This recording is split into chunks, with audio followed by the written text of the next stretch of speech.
Muito bom dia, meus amigos. Sou o Dr. Antônio Martins Faria, sou contador, sou advogado, moro em Santa Cruz do Capibaribe.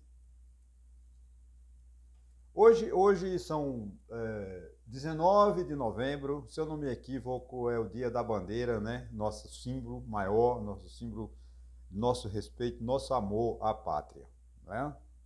Eu deixo meu e-mail, meu telefone, caso queira entrar em contato comigo, fiquem à vontade. Eu quero também deixar um abraço ao homem que corta o meu cabelo, o Edinaldo, que é mais um novo inscrito, né? Aos 861 inscritos no meu canal, muito obrigado. Obrigado às 36 pessoas que visualizaram o meu último vídeo.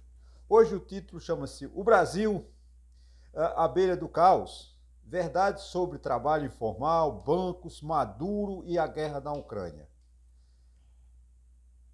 Hoje eu quero convidar você para uma reflexão profunda e necessária sobre o momento em que estamos vivendo. O Brasil atravessa uma fase de tensões econômicas, políticas, sociais, enquanto o mundo enfrenta conflitos como a Ucrânia, como Venezuela e assim sucessivamente. Crises e mudanças imprevisíveis. Neste vídeo de 30 minutos aproximadamente, vamos analisar com clareza e objetividade temas que afetam diretamente nosso presente e moldarão o nosso futuro. Vamos falar sobre o crescimento explosivo do trabalho informal no Brasil. Por quê, né, gente?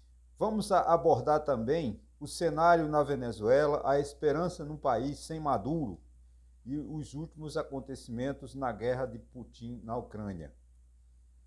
Como verdadeiro divórcio litigioso, prepara-se o governo também, né, o presidente Lula parece que pediu divórcio à Câmara Federal, principalmente ao presidente da Câmara, Hugo Mota, porque está a situação crítica do nosso país. Vamos lá. Trabalho por conta própria, o desafio invisível no Brasil. Tá? Você sabia que, segundo Jorge J. Okubaro, né, já são 25 milhões de brasileiros trabalhando por conta própria. Esse número impressiona, porque representa 1/4 de toda a mão de obra trabalhada, que é aproximadamente 102 milhões de trabalhadores no Brasil. Ou seja, 102 milhões, dos 212 milhões que nós temos, 213, 102 milhões estão aptos a produzir, a trabalhar. Os demais são aposentados, crianças e assim sucessivamente, né? Algo marginal ou irrelevante. Estamos falando de um movimento que está redesenhando um novo conceito, né? Mas há um detalhe que passa despercebido. O que pode custar muito caro ao futuro e ao nosso país. Né? Desses trabalhadores, eu acredito que 60%, desses 25 milhões de trabalhadores que trabalham por conta própria ou na informalidade, 60% destes não contribuem para a Previdência. Então, estão gerando renda, sim. Estão gerando riqueza, sim. Mas acontece que o futuro, quando eles completarem 65 anos, que não puderem mais ir no mercado de trabalho, não contribuíram para a Previdência Social, não têm, portanto, uma aposentadoria e viverão de BPC, benefício de prestação continuada, gerando um déficit cada vez maior da Previdência Social. Mais cedo ou mais tarde, essas pessoas envelhecerão e vão ficar numa situação que não pode mais gerar renda. Vai o governo ter lá no artigo 6º da Constituição, com os direitos sociais, direito a uma renda vitalícia enquanto a pessoa for viva e que não puder gerar bens para a sua sobrevivência. Isso encarece o país porque cria um déficit na Previdência Social, né? A Seguridade Social, o déficit da Seguridade Social hoje já toma patamares jamais vistos. O déficit é muito, muito grande, né? Se nada for feito, fica inadministrável. A Previdência Social é inadministrável. Ah, Antônio, vai faltar dinheiro para pagar aposentadoria, sim, e pensões. Você vê o escândalo, aqui abre um parênteses, que estava divulgando ontem, de que o INSS liberou 12 bilhões de reais para empréstimos às crianças, nesse pacote, né, dessa corrupção generalizada no INSS que gerou essa CPI no Congresso e que os descontos dos aposentados, por causa dos descontos indevidos dos aposentados e pensionistas desse país. Além dos descontos indevidos, tem um desvio de dinheiro através de empréstimos. 12 bilhões. Isso não volta para os cofres da União. Perdeu-se. É o dinheiro que nós vamos pagar. É preciso, então, que a reforma da Previdência Social seja urgente, de preferência em 2026, que acho improvável, em consequência de ser ano eleitoral. Mas em 2027 e seguintes, temos que discutir a questão da Previdência Social, porque não é possível que ela se torne um passivo inadministrável. Como está o problema dos Correios. Os Correios chegou a um ponto que não tem mais como o governo gerenciar, ele não consegue mais sair da situação em que se encontra, sem que haja o governo jogando mais dinheiro no lixo, mais dinheiro no esgoto. Me lembro da década de 60, 70, que os Correios, em crise, os carteiros jogavam as cartas nos rios do Rio de Janeiro e não entregavam no Rio Carioca, lá naquele vagão lá da Presidente Vargas, eles jogavam no rio para não entregar as correspondências. Hoje os Correios não entregam, não é porque não queiram ou que os carteiros estão em greve, que é uma classe que eu respeito muito. É porque o Correio não tem condições de atender mais. Ele cobra pela mercadoria, mas não entrega. Né? Ou quando entrega com uma demora assustadora. Para você ter uma ideia, eu comprei um livro, foi posto no Correio em Goiânia no dia 13 de outubro, chegou a semana passada. Quase um mês. Agora, por que o governo não faz essa reforma da Previdência? Lula fez reforma Fernando Henrique fez reforma da Previdência, Lula fez reforma da Previdência, Temer fez reforma da Previdência, mas não resolveu o problema porque eles não pensavam neles, só pensavam neles, melhor dizendo, nunca pensaram no povo. Deixaram uma margem de 25 milhões de brasileiros fora da Previdência Social, que são esses trabalhadores que eu acabei de citar, de 25 milhões de brasileiros que trabalham por conta própria e a maioria deles não contribui para a Previdência. Porque cortar na carne custa voto, é impopular, o governo não quer, o governo quer ser sempre populista para ganhar voto, seja de direita, seja de esquerda. Não é diferente Lula de Bolsonaro, Bolsonaro de Tarcísio de Freitas, de Cláudio Castro, é tudo na mesma panela, eles só pensam neles. Essa é a grande verdade.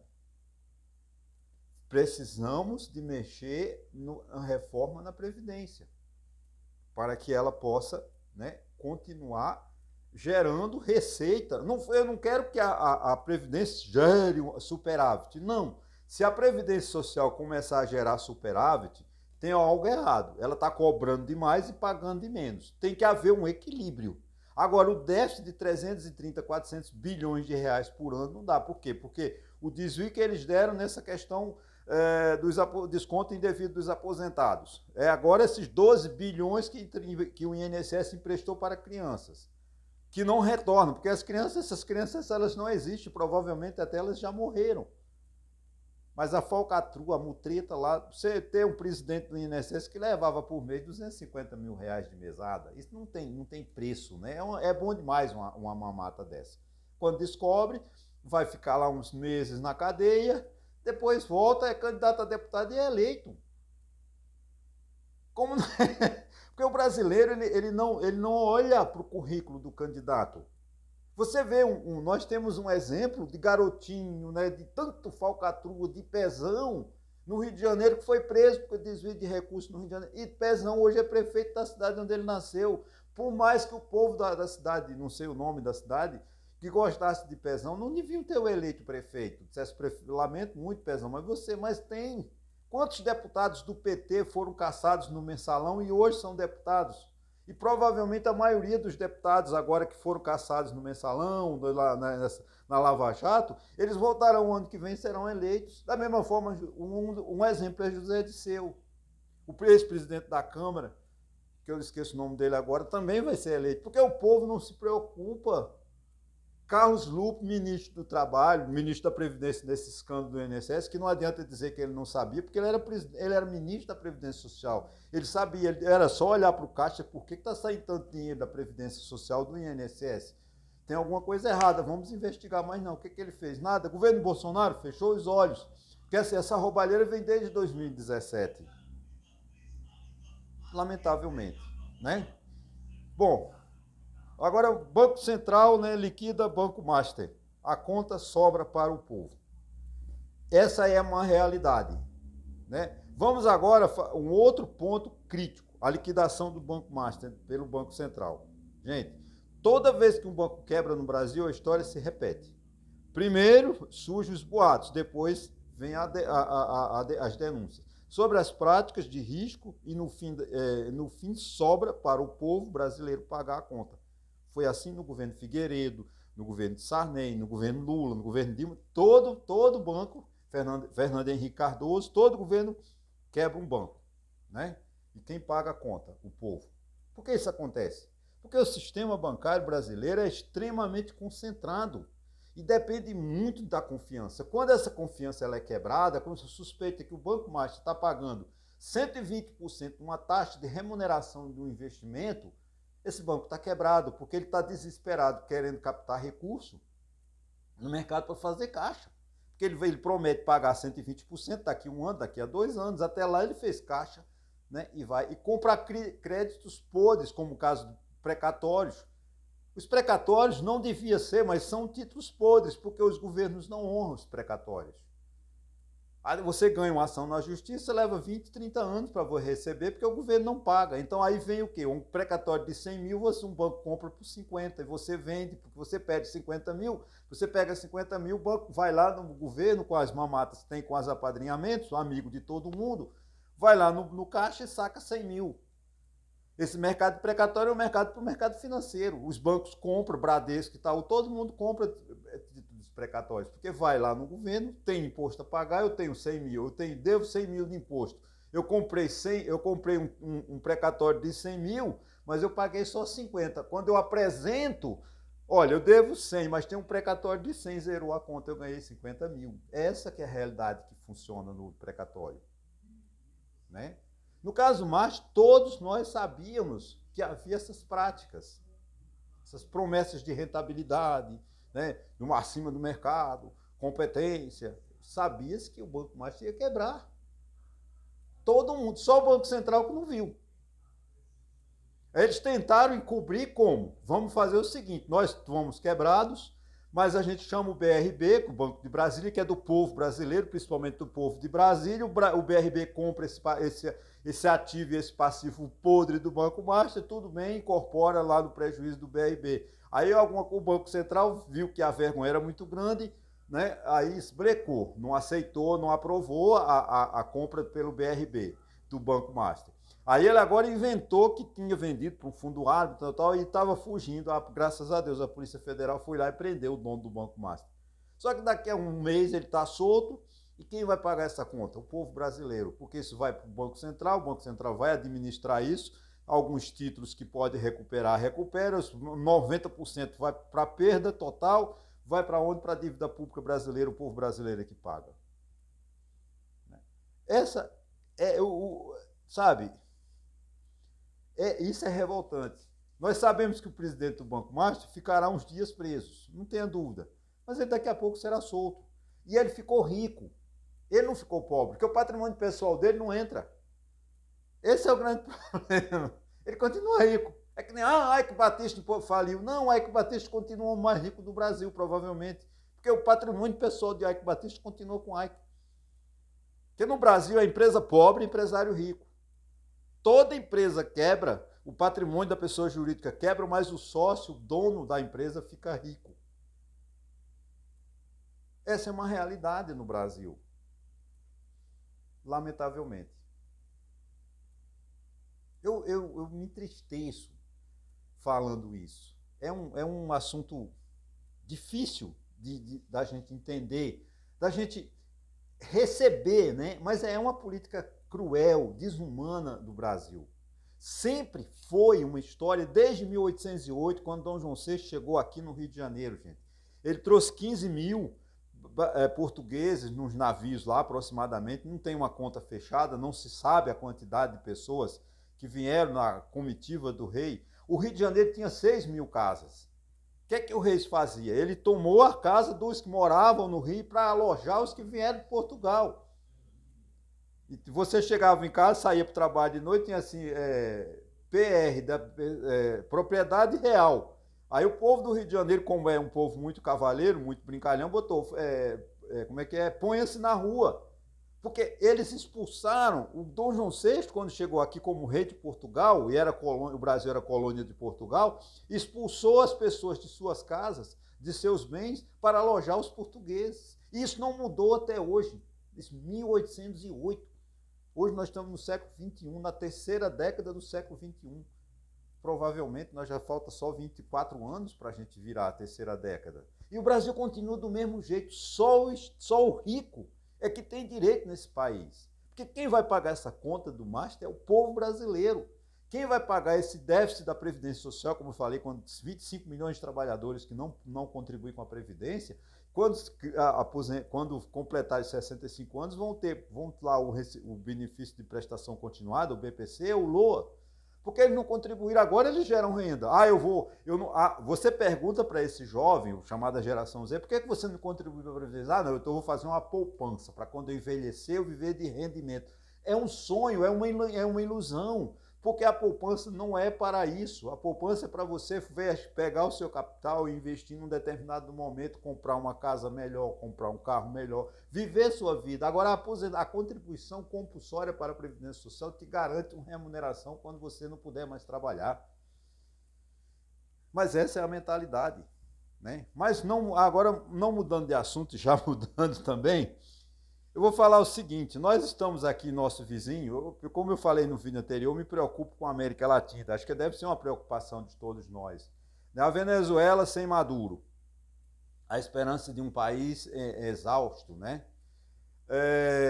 A Venezuela está um desastre, é uma ditadura, ninguém pode negar isso, só talvez o PT, parte do PT não reconheça como uma ditadura, que o PT reconheceu a vitória de Maduro, essa vitória roubada, a eleição fraudada, mas o PT reconheceu, né? Então a gente tem que admitir, acho que provavelmente o PSOL também, que admitiram que em Cuba, o PT, né? o PSOL, os partidos de esquerda, acham que em Cuba, que na Venezuela, não tem ditadura.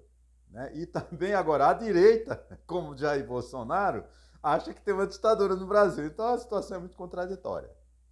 Bom, mas voltando aqui, a Venezuela continua sendo um dos maiores dramas políticos da América Latina, isso não tenha dúvida, né? Você vê a agressão que o Donald Trump está fazendo. Aliás, eu ouvi ontem que ele parece que detonou um barco brasileiro, supostamente com droga, mas não prova.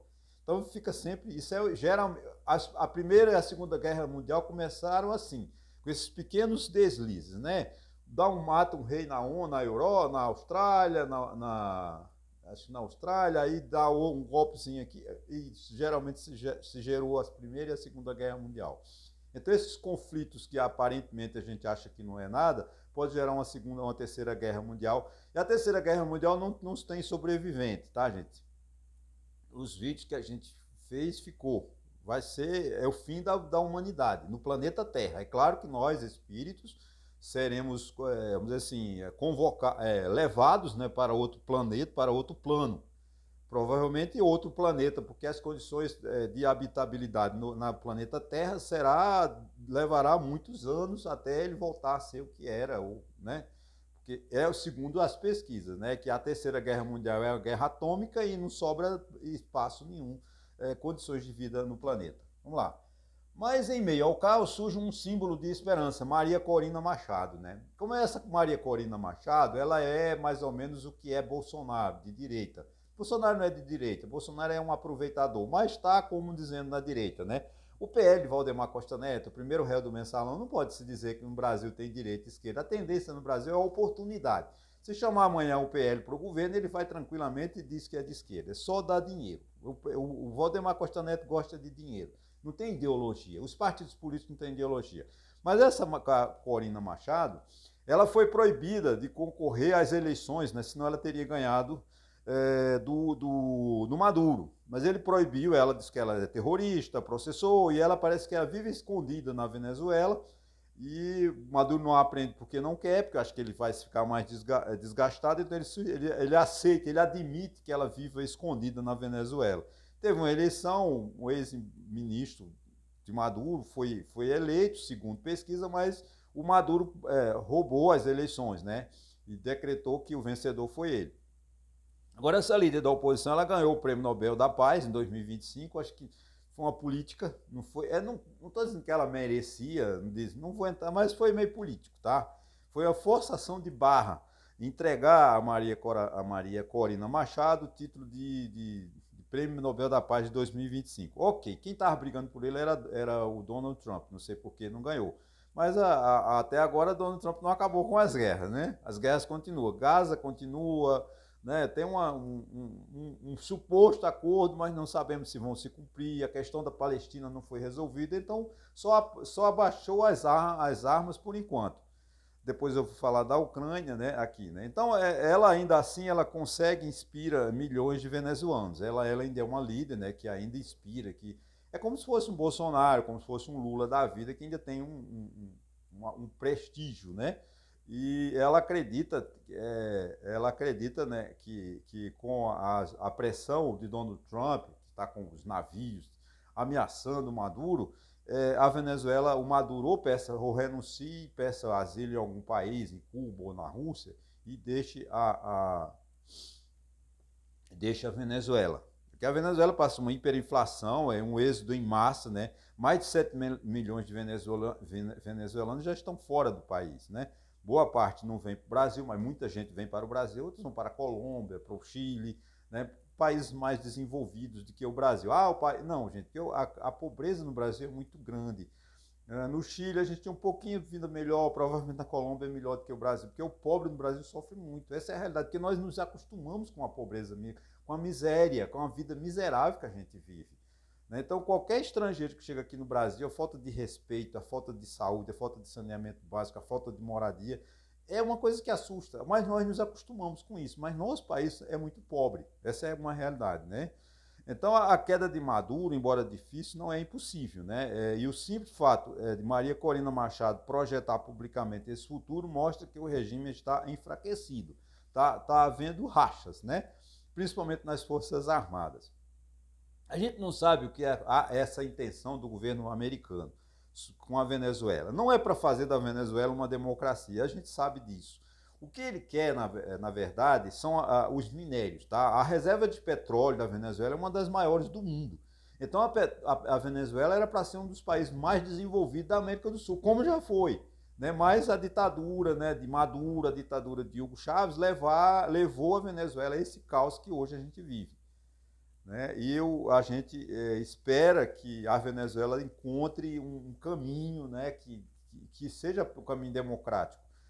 Agora, há uma certa, vamos dizer assim, não tem comprovação, né? Mas segundo esse ataque de Trump ao Maduro não tem lógica, porque a droga, o produto ofensivo à saúde que entra nos Estados Unidos, praticamente não vem da Venezuela.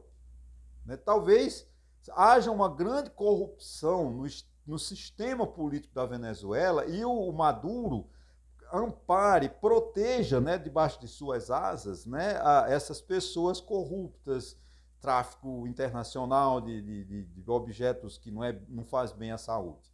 Né? Agora, o interesse o americano é, sem dúvida nenhuma, no petróleo. Tá? Mas eu torço para que a Venezuela se recupere.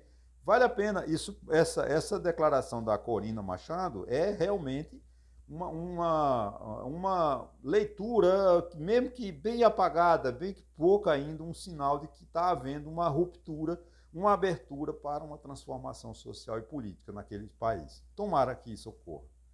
Guerra de Putin, conflito que não acaba. Esta guerra já está demorando muito, gente. A guerra entre Rússia e Ucrânia ganha novos capítulos praticamente todos os dias, né? O mais recente envolve o uso de mísseis ATACMS, fabricados pelos Estados Unidos para atingir alvos estratégicos dentro da Rússia. Isso é um sinal, o Putin disse, que se provar que em países como os Estados Unidos, como a Alemanha, a França, fornecerem armas, né, e a Ucrânia ela ataque a Rússia, é uma agressão à Rússia e, portanto, ele cria uma guerra contra o americano. Então, se o americano está fornecendo o míssil para que a Ucrânia ataque a Rússia pode também atacar os Estados Unidos, pode atacar a Polônia, pode atacar a Alemanha, e a guerra vai se expandindo. Isso é muito triste. Eu não acredito numa vitória da Ucrânia. Tá? Eu acredito que eu não vejo também muita chance de uma paz recente. Eu acho que demorará muito essa guerra, infelizmente. Por quê? Porque o Putin não quer sair derrotado, porque isso internamente na Rússia prejudica ele. Se ele agora afastar as forças e sair sem... Porque o objetivo de Putin é ganhar toda a Ucrânia, é dominar a Ucrânia. Não é só ele. Uns dizem que ele aceita pedaços. Não, ele quer toda, né? No início, os Estados Unidos proibiam a Ucrânia de usar, né, esses mísseis em seu território, mas agora já usou. Então, o Donald Trump, não sei o que deu na cabeça de Donald Trump, que autorizou as Forças Armadas da Ucrânia a atacarem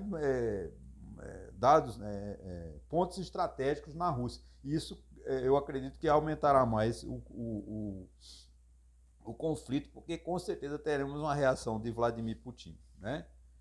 Câmara e governo se divorciam litigiosamente, né? Essa é a notícia.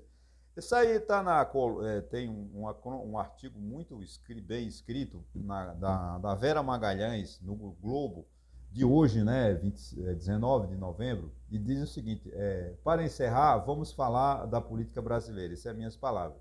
Segundo a jornalista Vera Magalhães, o governo Lula e parte do Centrão enfrentam um verdadeiro divórcio litigioso. Rompeu, acabou, não tem mais solução, né? As tensões aumentam de acordo, e os acordos se travam, né?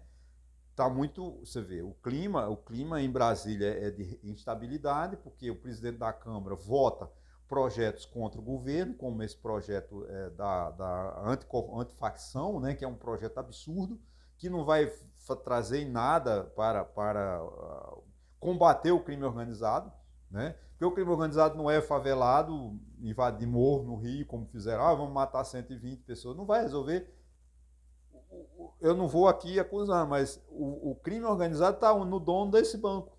Pega o dono desse banco, que é o banco que decretou, que o Banco Central decretou a falência, vê se não tem muito dinheiro do mercado negro, né, do tráfico. Tem, com certeza. Porque esse dinheiro surgia de sacolas, né? O sistema financeiro não entendia por que tanto dinheiro entrava nesse banco. Esse banco veio de um banco pequeno a um gigante em 5 anos. Mas eu não estou acusando ninguém, tá? Mas como é que esse crescimento, né? A esperança, né, que nós temos de alguma coisa de paz em Brasília é o presidente do Senado, né, que continue atuando como uma espécie de bombeiro institucional. O presidente do Senado está segurando, porque se dependesse da Câmara Federal, o Brasil estava em caos, em guerra, porque esses parlamentos, deputados federais, são muito irresponsáveis, principalmente da oposição, da direita, que eles querem colocar o país no fogo. Porque não vão resolver esse problema, essas leis de anistia, que a Câmara está de costas para o povo, né? Os deputados da oposição, de direita e também da esquerda, não querem saber do povo. Eles estão lá com pautas que não querem dizer nada para o povo, só é o interesse deles. Anistia para Bolsonaro, anistia... porque esse projeto que foi aprovado ontem, gente, é um projeto muito bom para o crime organizado. Não é para diminuir, não, porque, olha, não adianta você aumentar a pena. Vamos aumentar a pena, tornar o crime inafiançável. Não adianta. O traficante, o criminoso, ele sabe o preço que ele vai pagar. quando ele entra para o crime, ele conhece economicamente, ele sabe o perigo que ele corre, mas ele vai. É a oportunidade, é a falta de... O que está matando no Brasil é a falta de punição, a falta de segurança jurídica. Que você leva 30 anos com um processo para ser julgado. Então, até lá, se a pessoa está em liberdade e o processo leva 30 anos para ser julgado, ele já viveu. Quando o processo for julgado e ele for preso, ele já está perto de morrer. Né? E hoje em dia, os grandes criminosos que estão presos, o Estado está garantindo a vida deles, que deve garantir. Mas eles não estão presos pelos... É porque é bom para os grandes, os líderes, né, ter essa situação. Então, eu espero que o presidente do Senado continue. Né? Bom, eu já vou encerrar. O Brasil está passando por um momento decisivo. Há riscos enormes, mas também de oportunidades. Entender o que está acontecendo é o primeiro passo para não ser surpreendido pelo futuro. Né? Se você gostou desta análise, deixe o seu like, inscreva-se no meu canal, compartilhe esse vídeo. Isso ajuda muito a fortalecer o nosso trabalho. Muito obrigado e até sexta-feira, se assim permitir. Um abraço a todos.